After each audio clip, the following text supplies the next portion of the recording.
前些天孩子学校放假了，我们全家去了一趟日本旅行，行程呢是8天7晚。我没有做什么详细的攻略，只是订了机票、酒店，就这样去了。我现在呢越来越不太喜欢把行程安排得太满了。以前不是，以前旅行的时候总是别人推荐的好的地方都要去打一遍卡。咱们不是老说嘛，来都来了，这4个字呢就会让人觉得好像没去哪里就会错过什么。别人去过的地方我也得去，别人买到的东西我也得买。那个时候经常背好几箱那个乱七八糟不知道有没有用的东西，反正别人觉得说好的东西我就会也去把它买回来试试。现在呢，比起不错过，我更在意在路上的状态。旅行呢是为了看到你生活之外的世界嘛，或者你哪怕就是去购物，或者说你就是为了远离现在工作生活的一个场，去纯粹的休息。不管是哪一种吧，我觉得它都不应该是一个赶场的存在。我们应该向那些白人学习，在酒店看书晒太阳一天，然后能够想清楚很多的事情。感觉我们现在已经慢慢明白了，感情是不能强求的，但是在购物啊打卡这件事情上，我觉得我们还需要继续努力的学习。我把这次旅行呢剪成了一个短片，有一些干货的分享，也有一些我的心得体会感受，但是这些感受呢都是很私人的东西。如果这里面的干货分享对你是有帮助的，那很好。如果我的这些感受也能与你共鸣，那就是一件更令人开心的事情了。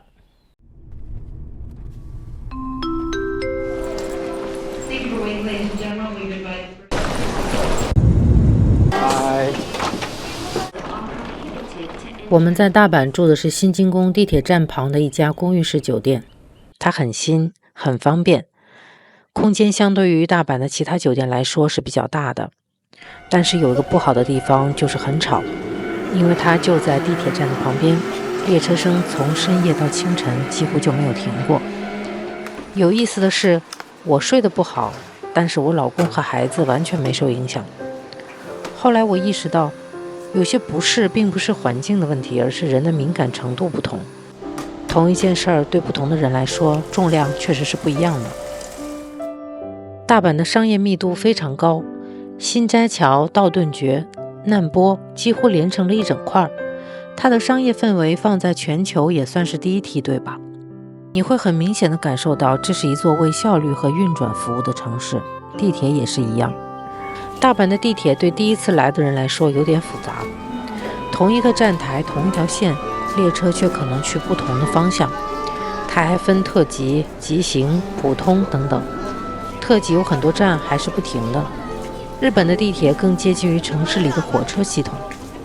好在指示牌和地面标识都算比较清楚。买票这件事呢，我个人觉得最省事的方法还是 Google Map， 直接输入目的地，看路线，它会告诉你该坐哪条线、哪种车，再到自动售票机按站名买票就可以了。现金还是要备一些，有一些机器只收现金。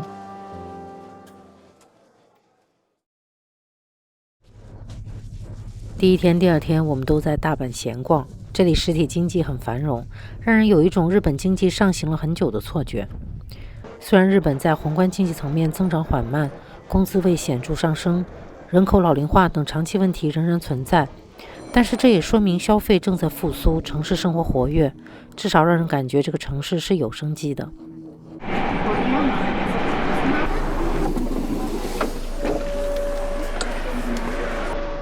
第3天，我们去了奈良。奈良公园的路比想象中更多。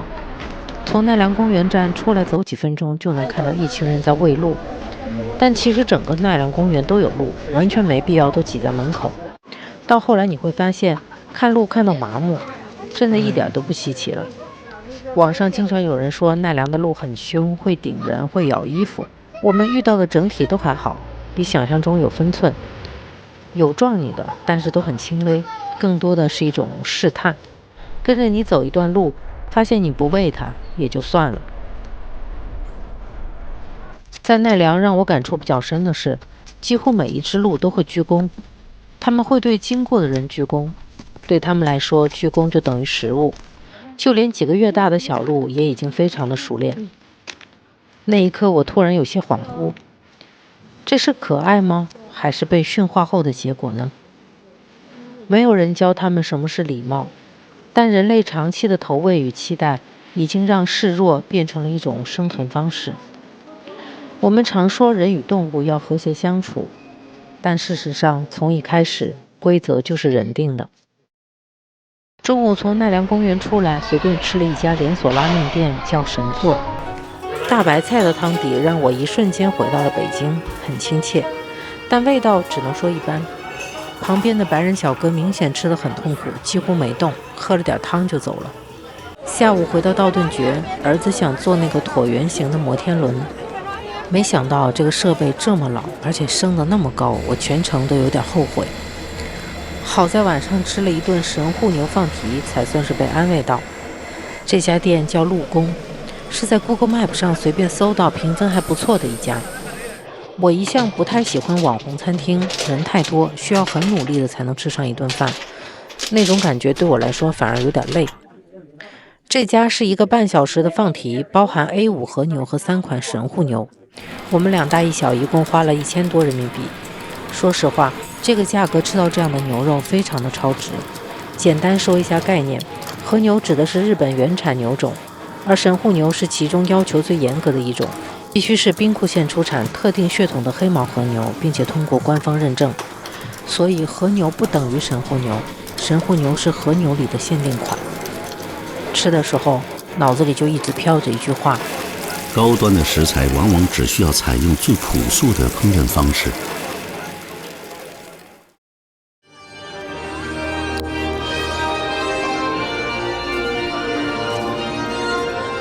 第4天，我们去了环球影城。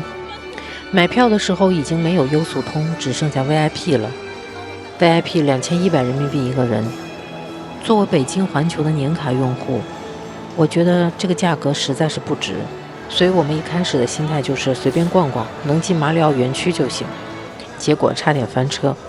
因为我们11点多才到园区，而马里奥园区需要单独抽签。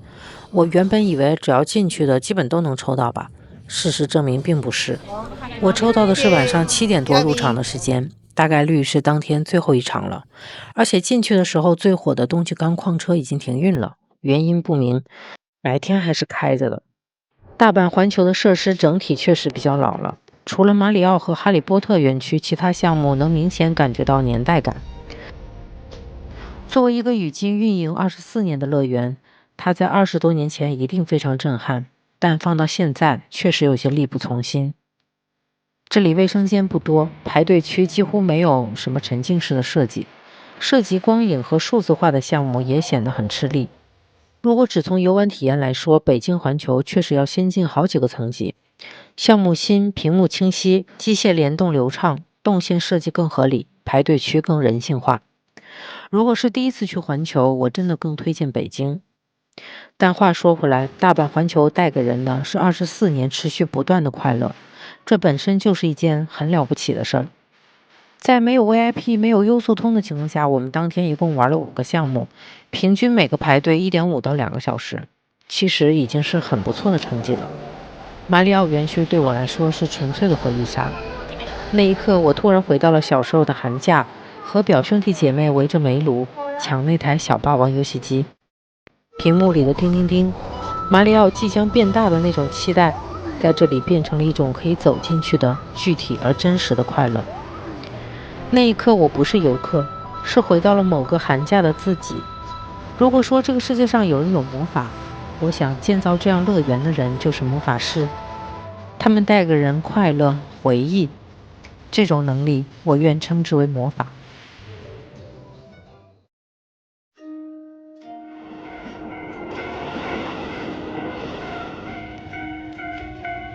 第6天我们去了京都，白天我们走了福建道和的千鸟居，成排的鸟居首尾相连，像一条通往神域的红色隧道。当时我有点奇怪，这样的木头在日晒雨淋中不会发霉长蘑菇之类的吗？后来才知道，鸟居的红色颜料里含有朱砂，它有防腐防霉的作用。下午去了清水寺，清水舞台完全不用钉子，纯榫卯结构，建在悬崖之上。虽然日本的榫卯源自中国，但他们把精细度和耐久性做到了极致。站在清水舞台上，很难不被那种时间的重量而打动。400年的木结构没有多余的修饰，却稳稳地站在那里。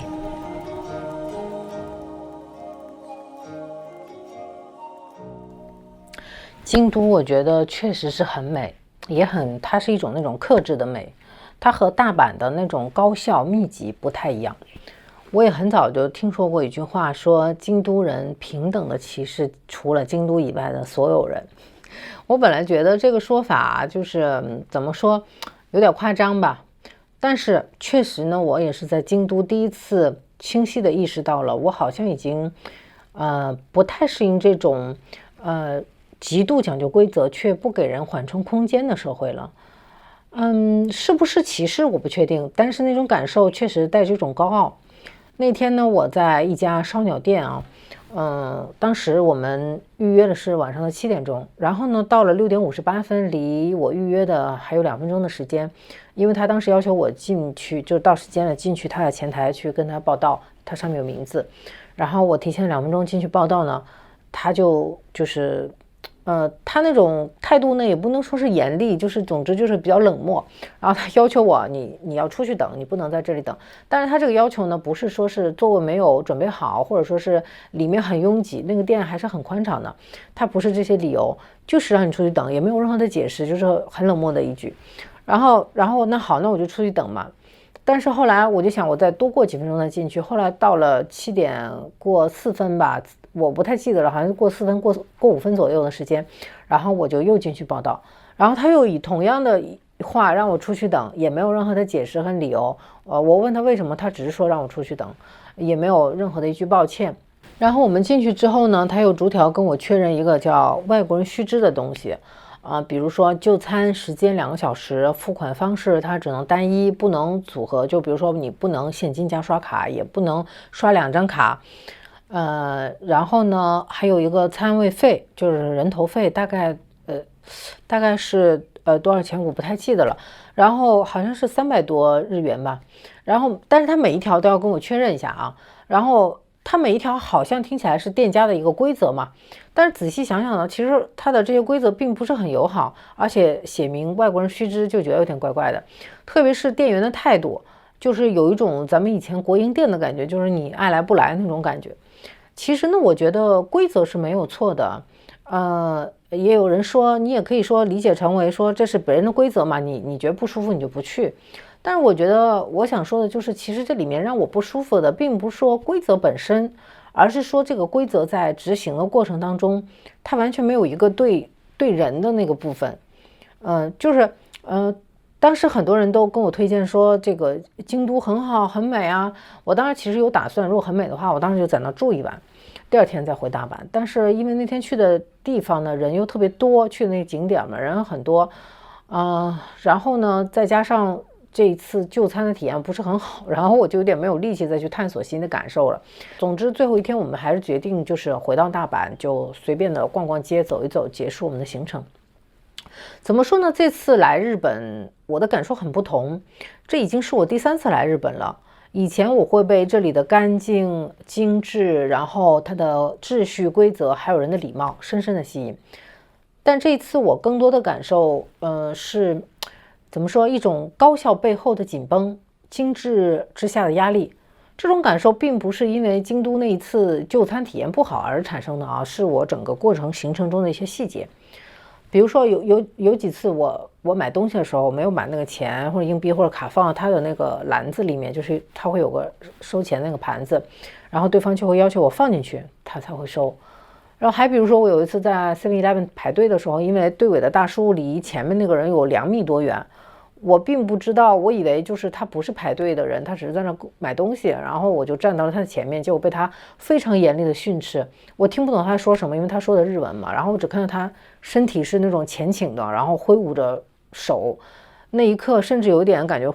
就有点被威胁到，感觉他离我很近。再比如说在购物场所呀，或者是餐饮场所，以前我都觉得他们的这些服务员呢都是非常有礼貌的，